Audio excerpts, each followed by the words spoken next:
The Guerrilla Factory. The Making of Special Forces Officers, the Green Berets, by Tony Schwalm. Narrated by Corey Snow. Copyright 2012 by Tony Schwalm. This unabridged audiobook is published by arrangement with Free Press, a division of Simon & Schuster Incorporated, and was produced in the year 2013 by Tantor Media Incorporated, which holds the copyright thereto. 1. The World Trade Center was smoldering, and the nation had joined together in one voice demanding retribution. Find who did this. Make them pay. Gathered from Special Operations Forces across the Department of Defense, we sat in a windowless room at U.S. Special Operations Command in Tampa, Florida, discussing what our brothers would need to satisfy that demand.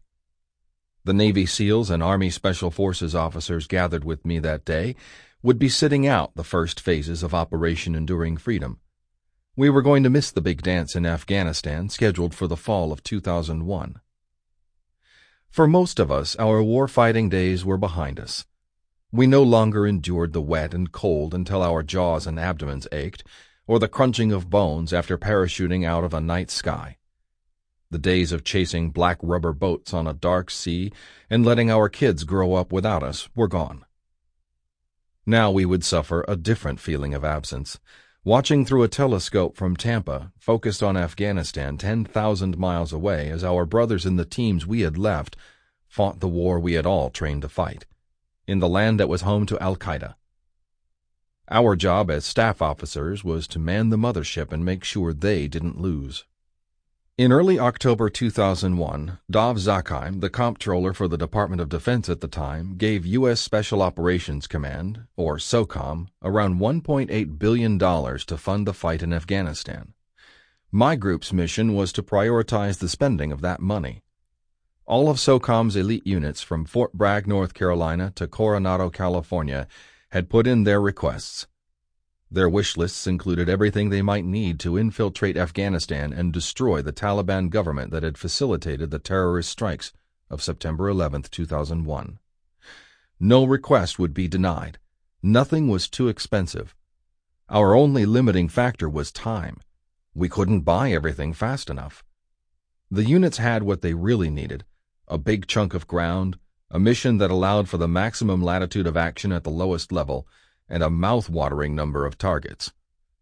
I was one of the Army Special Forces officers at the table and ostensibly the leader of the group, though I often felt like a hood ornament on a race car. My fellow Green Berets would join up with friendly Afghan warlords and call in airstrikes that would hopefully pulverize Taliban strongholds.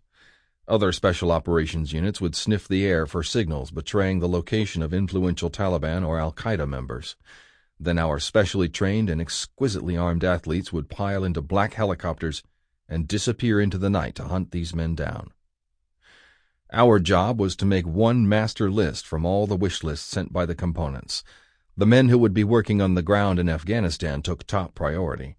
As we went through the possible outcomes of the situation, our list evolved. But in the rush to deliver justice in a remote part of the world and make life difficult for those who parked airplanes in office towers, one thing was easily overlooked: the need to preserve the legitimacy of our mission. How would the world judge our actions? Right then, none of us cared. We were heady with the sense that we had absolute license to do anything we wanted in order to kill whoever had destroyed so many lives in a single horrific day. The world was watching, and most of its nations were cheering the United States on, memorializing the lost by lighting candles and laying flowers at our embassies. But how long would that attitude endure? I would hazard that no one anywhere in the Department of Defense, probably in the entire U.S. government, was worried about a potential loss of rapport with the world. The United States had been cut and wounded, humiliated. The global community rallied behind us, and the mandate from the American people to her war machine was simple: go get them. Get them all. Make them pay.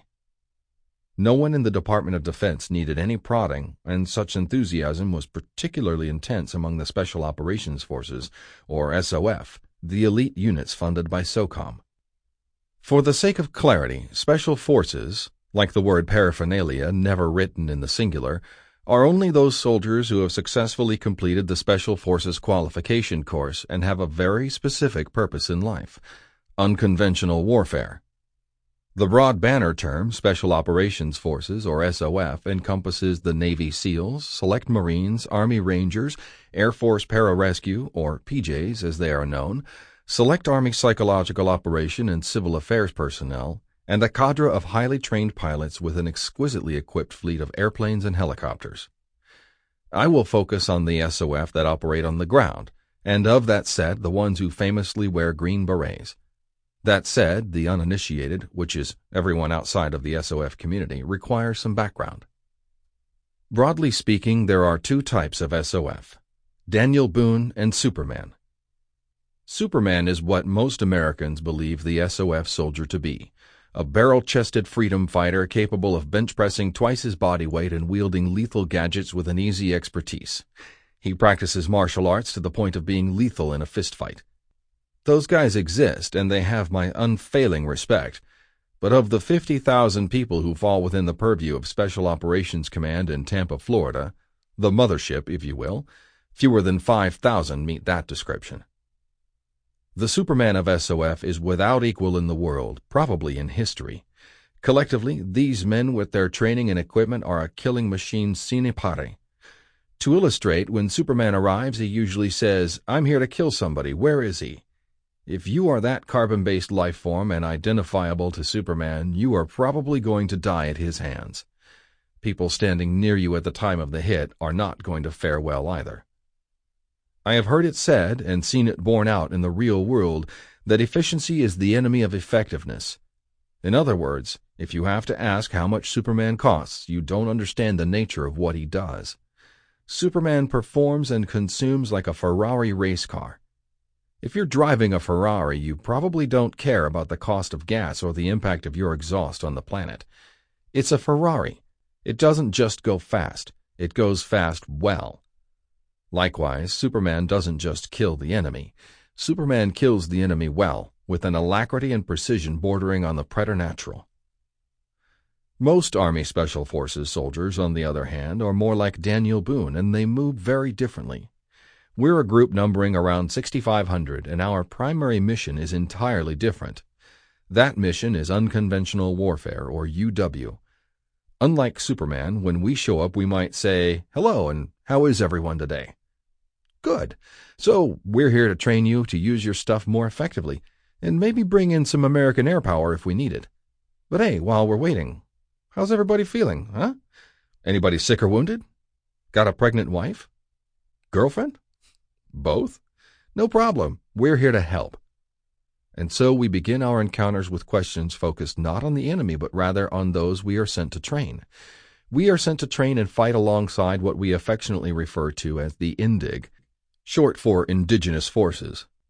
The idea behind SF is that other countries should fight their own wars unless U.S. national interests are directly at risk, in which case we need to send Superman and maybe a cast of thousands for a conventional ground fight. That requirement to dialogue with foreign nationals compels SF soldiers to know languages and possess communication skills capable of transcending cultures. When I say transcend cultures, I mean more than not showing the bottom of your foot to a person from the Arabian Peninsula, or refraining from patting a person from South Asia on top of his head. I mean understanding that when you're talking to a military officer from Saudi Arabia, keep the conversation away from anything having to do with the Palestinian territories. I mean knowing when you're talking to a Turkish colonel, the mention of a Kurd in anything but a pejorative context may close doors. While SF may on occasion appear to act like an armed version of the Peace Corps, we are, at our core, soldiers, which means we are killers, and no less killers than Superman and crew. But where Superman intends traumatic amputation, SF brings cancer. We make the body, the host, kill itself. As amputation usually kills faster than cancer, unconventional warfare is unfortunately time-consuming. As Superman devours money and equipment, Daniel Boone demands time, and this temporal reality hurts the cause of UW. The reality in the 21st century is that Superman is always the first choice when the guy in the White House decides to employ U.S. Armed Forces, SOF or otherwise, and the decision is always predicated on a timetable. One word defines that timetable: elections. Superman promises to get wherever the geopolitical fire is burning, put it out, and get back before anyone knows he's gone. Daniel promises to get to the fire, enter the house, find a corner not immediately threatened by the conflagration, and begin an assessment process, the length of which may cost him his marriage. From that UW skill set, we learned how to help a body heal itself. The other side of the UW mission is counterinsurgency, or COIN. Actually, there was another term, Foreign Internal Defense, but the U.S. government forgot how to spell it after Vietnam. Since we understand how to foment insurgency, we know how to quell insurgency. Like check forgers and computer hackers who work for the Justice Department, just so, Green Berets can advise governments on what to do in the face of a violent insurgency. Superman goes, does, and leaves. Daniel Boone goes, does, and stays, and stays, and stays. In the end, both come to the same place, killing somebody. The question then becomes, who pulls the trigger? Killing people, breaking things, the euphemism for making war, and then leaving quickly the destruction thus created are the organizational focus of most SOF units. In the Army Special Forces community, we perform these kinds of missions, but we also spend a lot of time thinking about how America's actions affect the locals. Popularly known as the Green Berets, the guys with the ballad by Barry Sadler, #1 for 5 weeks in 1966, and the headgear shared with the British Royal Marines and the Girl Scouts, the Army Special Forces were established in 1952. President Kennedy christened us with the signature headgear in 1962, and we strive to live our motto, De Oppresso Liber, roughly, liberate the oppressed, and put into practice the one thing we do better than any other arm of the U.S. military: wage unconventional warfare. Conventional warfare is the traditional, symmetrical, large-scale fight, conducted with tanks, warships, large formations of aircraft, an endless supply of cruise missiles, and hundreds of thousands of men and women in uniform. Unconventional warfare is categorically different.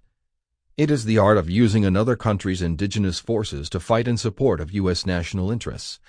It is messy, asymmetrical, and can be very expensive in ways that reach far beyond money. If you mishandle this type of warfare, there is hell to pay regarding reputations and lost relationships. Think of the Bay of Pigs in 1961. But this fall day in Tampa, I noticed that there was no budget for unconventional warfare operations in Afghanistan.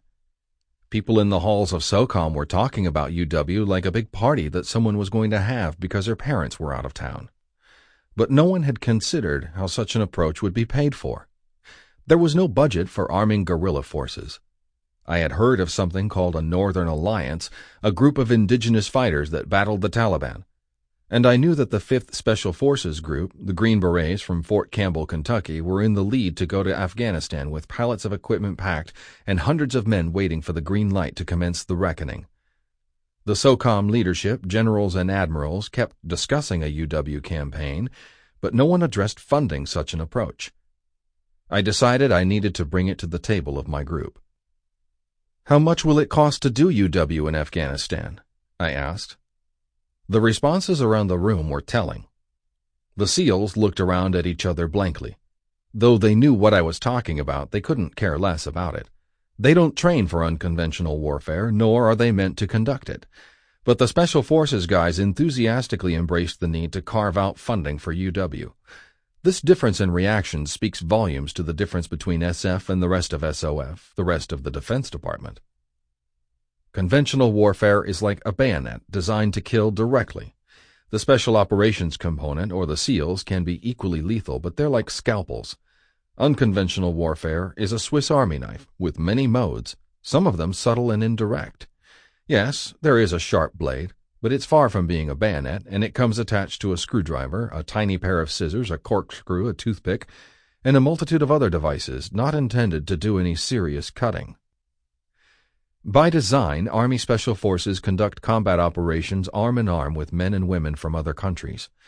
The only other organization in the U.S. government with this non-standard design feature of playing well with others is the CIA, and this part of the CIA is very small, numbering in the hundreds. Other branches of the U.S. military can do some of this, but not by design. And the return on investment for SEALs, Rangers, and others of the SOF doing what SF is capable of is not worth the effort. Imagine removing the cork from a wine bottle using a scalpel. Sure, it's possible. Now imagine using a bayonet. Not pretty. Green Berets get to know the people of other countries where we train and fight, and do so intimately. Our goal?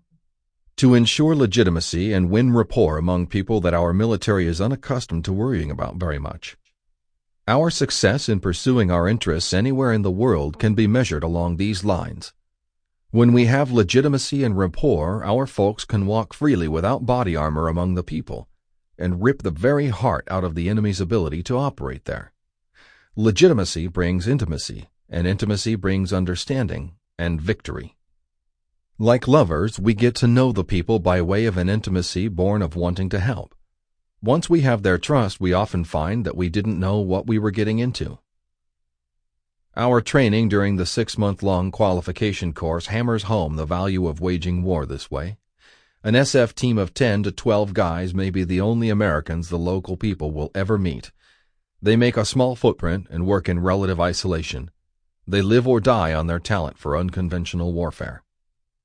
In 2001, sitting around that table in Tampa, the challenge of finding and killing the violent radicals who were bent on bleeding the United States through 1,000 cuts was so immediately compelling that it was perhaps easy to overlook the principles of unconventional warfare that we in SF consider so important. Today, those principles, founded on an indirect approach, should be front and center anywhere America seeks to bend the shape of the world in line with its interests. I learned their power years ago. I earned my Green Beret in 1993 and went on to serve as the commander responsible for training officers at the schoolhouse in Fort Bragg, North Carolina, training known as the Army Special Forces Qualification Course. We call it the Q Course. My purpose in telling the story of my journey into the Special Forces is to show how, more than ever, the principles and ideas of unconventional warfare deserve to emerge from the shadows and inform our security policy at the highest level. Though our brand of warfighting is but a niche in the Department of Defense, it deserves to stand as the model for U.S. engagement abroad. As we draw down our large conventional forces and rely increasingly on firing Hellfire missiles from drone aircraft piloted remotely from sites in Nevada, it is critical that we remain in contact with the people on the ground. Without the people accepting us and our cause, we are occupiers, at best tolerated and at worst despised. The British during the American Revolution, the French in Spain during the time of Napoleon, and the Soviets in Afghanistan in the last century are lessons in the result of losing the favor of the people. The people are the prize unless you plan to obliterate them.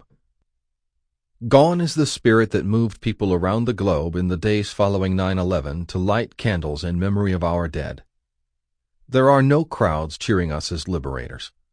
We have buried thousands of Americans and have broken the bodies of thousands more. We'll never know how many non-combatants died and suffered as collateral damage. In a war for hearts and minds, the number of enemy dead becomes irrelevant. Our legitimacy as a guarantor of peace without fear and stability without tyranny must be the new metric of victory. My own journey taught me to regard one tenet of war as sacrosanct. The most powerful army is useless in the pursuit of peace, if the world regards it not as a policeman, but a bully. Through this book, I aim to show that America's stunning success in Afghanistan in 2001 and our equally remarkable success in Western Iraq in 2003 were not flukes, but the product of our deft application of a mode of warfare discounted in the days of a 24-hour news cycle. Unconventional warfare derives its power from a sophisticated blend of diplomacy and shocking violence, drawn from principles and behaviors that should guide our decision-makers before they ever again send the bayonet, the scalpel, and the Swiss Army knives into battle. I came to understand these principles the hard way. This is one Green Beret's story. 2.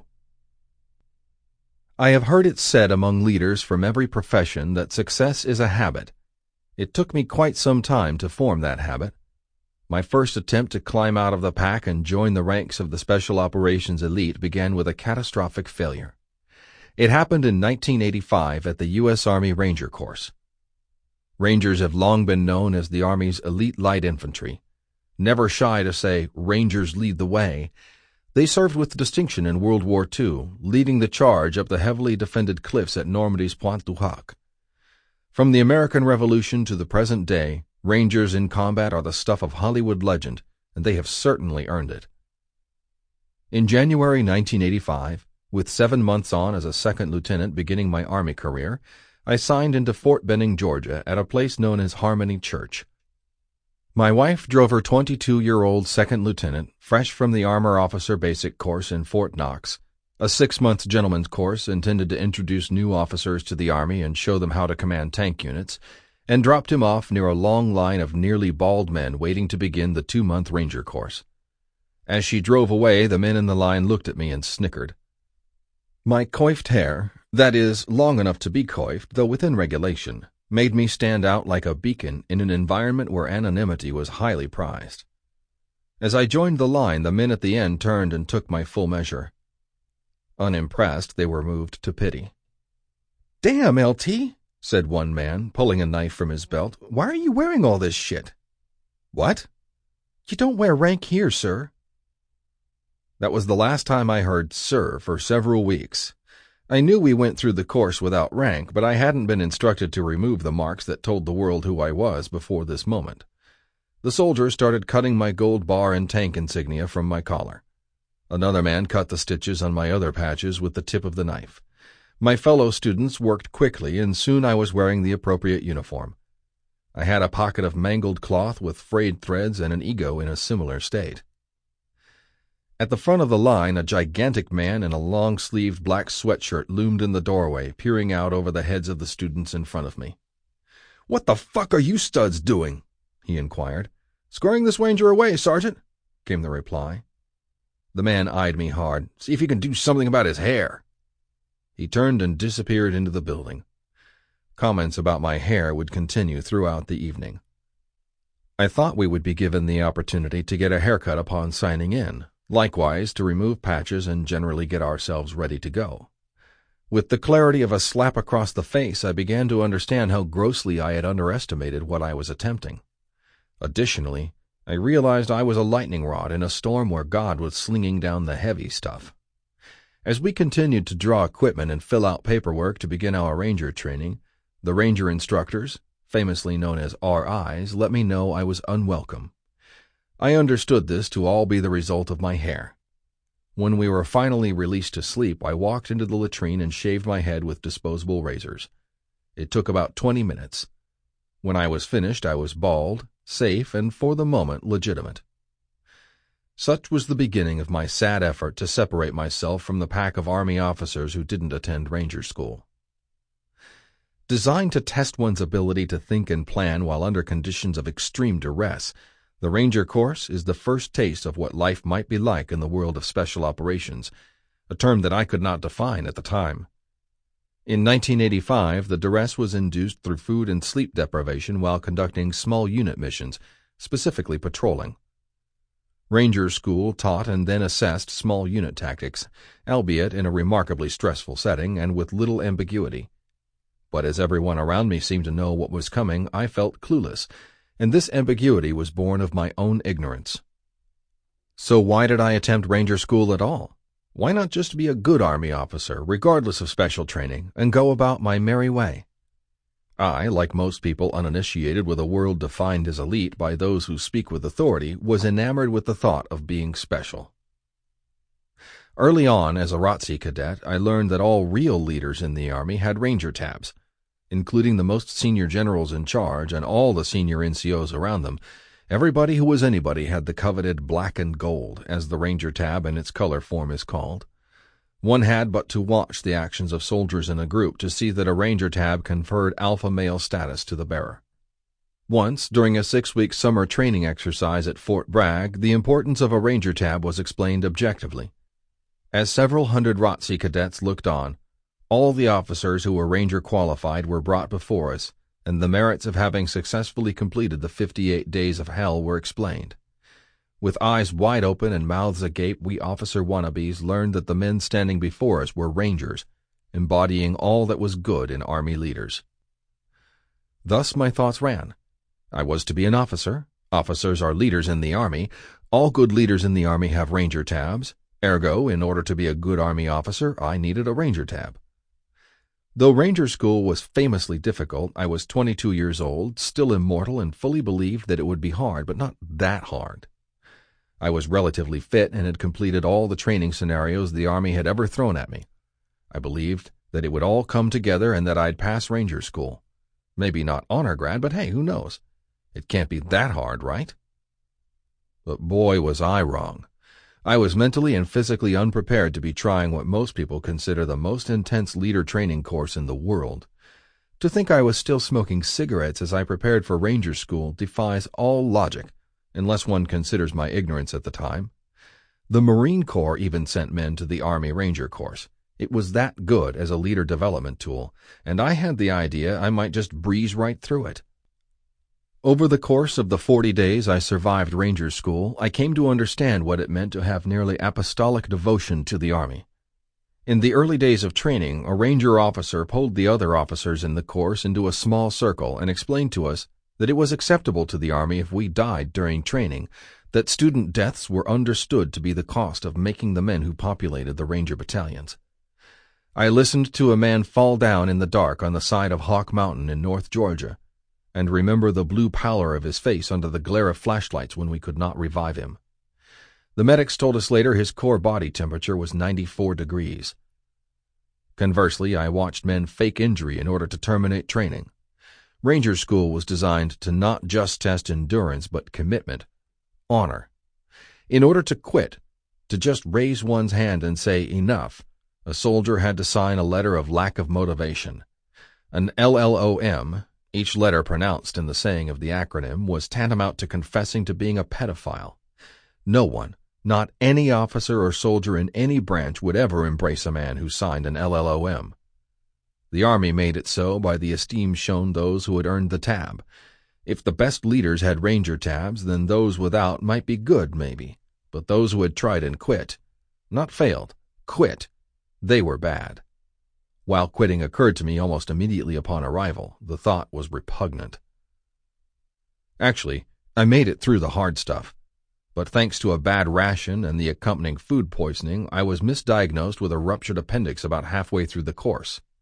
When I came to after the surgery, I was lighter by the weight of a healthy appendix and had a 6-inch incision bisecting the front of my stomach. The following day, the doctor who had called for the invasive procedure dropped by to see how I was doing and apologized for making the bad call. I blew into a plastic tube, raising a small ball up a scale, thereby ensuring I would not contract pneumonia, and listened as my attending physician made the following remarks. "You really didn't need the surgery, but hey, look at it this way. You'll never have to worry about your appendix rupturing, and you'll be getting a nice vacation. No lifting anything over 15 pounds for 2 weeks, no driving for 6 weeks, and you're on convalescent leave for 30 days, starting today." "When can I go back to Ranger School?" I asked, contemplating my situation. I had failed the test emotionally, physically, by every dimension. The bad ration was just a curtain call to a similarly bad performance. Even if I had successfully completed the course, I would have never been proud of how I had comported myself. But I got it now, where it was a standard of conduct I have never witnessed, only read about. I was ready, to go back with feet like a Sherpa and the mind of an ox if that's what it took to succeed in, not just survive, Ranger School. "Oh, hey, Lieutenant, that's at least 6 months away. You can't do any strenuous activity until those stomach muscles have fully healed. Yeah, at least 6 months. My convalescent leave would be longer than the entire course, and then I would have to start from scratch to prepare my body. The Army was not going to pay me to hang out at Fort Benning waiting to go back. I would be shipped to my first real duty assignment as an armor officer and would arrive gutted. Upon leaving, the doctor smiled like a kid who just hit a frog in your car's gas tank, and I never saw him again. He who should have diagnosed me with food poisoning had instead ripped my stomach apart and started me down a path of self-doubt. I would now go to my first assignment as a second lieutenant who had failed fabulously at trying to earn a Ranger tab.